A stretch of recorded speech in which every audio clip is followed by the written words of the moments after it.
I was headed to West London to meet my YouTube friend Patrick Meehan for the first time and get my first look at an allotment. Even though Patrick had written specific instructions for me for the subway, I took an Uber to meet him in Hanwell. My driver gave me some great ideas for marketing Late Bloomer on the ride over. Patrick met me in the street and called out, "You never change!" We became instant friends. Up until 3 years ago, everyone had access to a pipe like this to the apartment. But the council decided that we were using too much water and there was a drought. So what they have done, they've cut it off, and we have to take the water from this water butt instead and take it in by bucket. After hearing about current water restrictions on this 100-year-old allotment, we ran into Dennis. From there, all the way down to the end there, that is mine. Yeah, I've got a little pond there, look. Newts. There's frogs and newts in there. That is my grape pergola. Oh, All the grapes come on there. It's growing nice now. beautiful. And these are little beds, you know, we put the tomatoes in. They're not ready yet. Well, they're in the greenhouse, but we can't plant them out yet, you know, because of the weather. But we will do in the next couple of weeks. And all the beds will be filled up. And this one will be cleared and filled up with dahlias, flowers. Oh, nice. Yeah, this will all be flowers. Yeah, these are me chickens. Oh, wow. How many chickens do you have? About 24. Wow. Yeah. You have all the eggs you want, I suppose. Is that a moving one? Moving camera? Mm-hmm. Yeah. And this one here, this from here, this is mine down here, this plot here.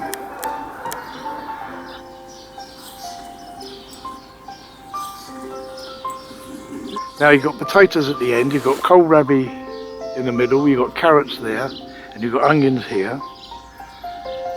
But it'll all be dug and weeded nice, you know. You've got to wait till they grow a bit bigger. Then in here, this is a spare one. I used to have chickens in there. So now I'm putting a big greenhouse in here. Oh. Yeah, I've got a greenhouse coming, and it's going to be a big one. So we'll be able to grow. You're going to defy the weather. Yeah. Definitely. Yeah. Do you have a greenhouse, Patrick? Yep. Oh, good. I've got a greenhouse up there, a small one. Yeah. But you're going to have a big one now. That's right. It's like the Taj Mahal of greenhouses. That's right. This is a pear tree, yeah. Oh, that's nice. And this is an apricot tree behind it, but you've got to wait 5 years for them to come. For apricots? Yeah. Should be next year you get them. This is me beans, me runner beans, and that's the blue one. They've not come through yet. Are you able to raise all the food that you eat, all the vegetables that you eat? Yeah. But it's not enough to keep you going through the winter, but it's nice to have fresh, you know, there's no pesticides on it, and, you know, people's messed about with it, and it's fresh. You can pick it one day and eat it the same day, you know. Absolutely. Do people have an appreciation for organic food here? Yeah. Oh yeah. Yeah, a lot of And ladies. wildlife. I mean, we have foxes here. Foxes. And they don't let you go near the fox. He has a .22. He could take them out from his own house, but he dare do it. They will have trailing petunias in, Saphinia they're called, and they look beautiful. You wouldn't recognise this allotment in another, say, 10 weeks. You come back as you are now, and then come back in 10 weeks, and it will be absolutely different. It will be beautiful. Pole is an old-fashioned measurement going back for how many years? It's time when we had imperial measurements. Poles and perches and furlongs. I don't know any more than that. But all I know is that it's 5 poles is 125 square yards. That's all I know. And how many poles do you have, Dennis? I have 15. Wow. 15 poles. Wow. As you can see, if you look down there, that half down there is 5 poles.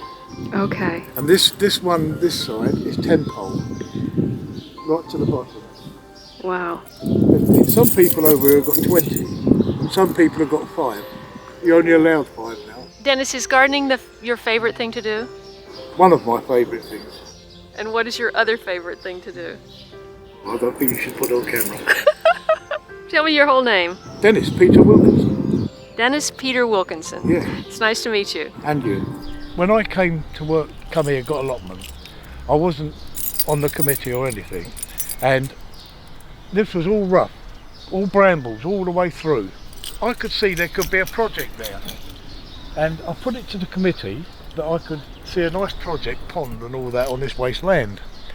So after a while they gave me the go-ahead because they had the money, they got so much from the lottery grant. So they gave me the permission to get the diggers in and the tools to clear all the bramble and do a pond. Well, everything went fine. I ordered the diggers and got it dug out, and with an island in the middle, and we planted all the bulrushes and the water irises and lilies all round, and it really blossomed. And we planted the willows all round, and the trees, all the trees you can see round the pond we planted. Now this is 4 to 5 years ago, and as you can see now how it's all grown up into a wildlife area. Over the years we've had numerous ducks come in, different types of ducks, especially mallard, and rear their young. We've always had loads of ducklings. But up until 2 years ago, the council has stopped us now topping it up with a drop of water when it goes down in the summer. It's not lined, the pond, it's just a clay bottom on the pond, and it sinks down so much. As you can see now, there's not much water in it, but it will stay like that now through the summer until the winter comes and the rain will start filling it up again. When it was first done, after a year, it was put in full bloom, ducklings, everything. Someone sent it off to Wildlife and DEFRA, this competition. I didn't know nothing about it. Well, I didn't even know they held a competition. I just wanted to see the project done. And I couldn't have done it on my own. I had lots of people help me. We got the fence, we went and ordered the fence and done all the fencing all the way around for security, for children not to go in there and other things. And someone took a picture of it and sent it off. Anyway, we ended up winning in the whole of England the competition, and the judge said to me, as he was looking through the 1,000 applicants of the competition, he said, when we got to yours, Dennis, he said we didn't want to look no further, but he said obviously we had to, but he said it stood out a mile, and he said well done. And you know, I had to go to Hampton Court Police, I had to go to Hampton Court Palace and be presented with a plaque and all the magazines, and I had people calling me up and phoning, which was nice, you know, at the time, nice.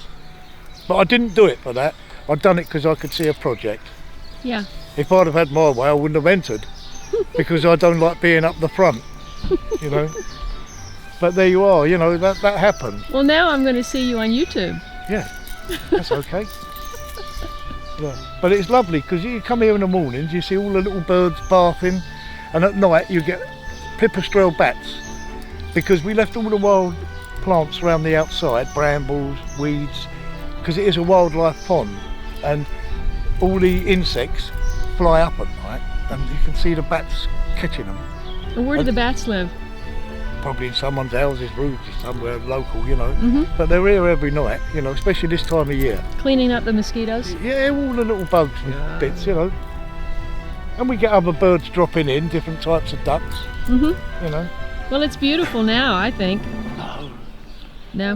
No, it's nothing to what it was. Nothing at all.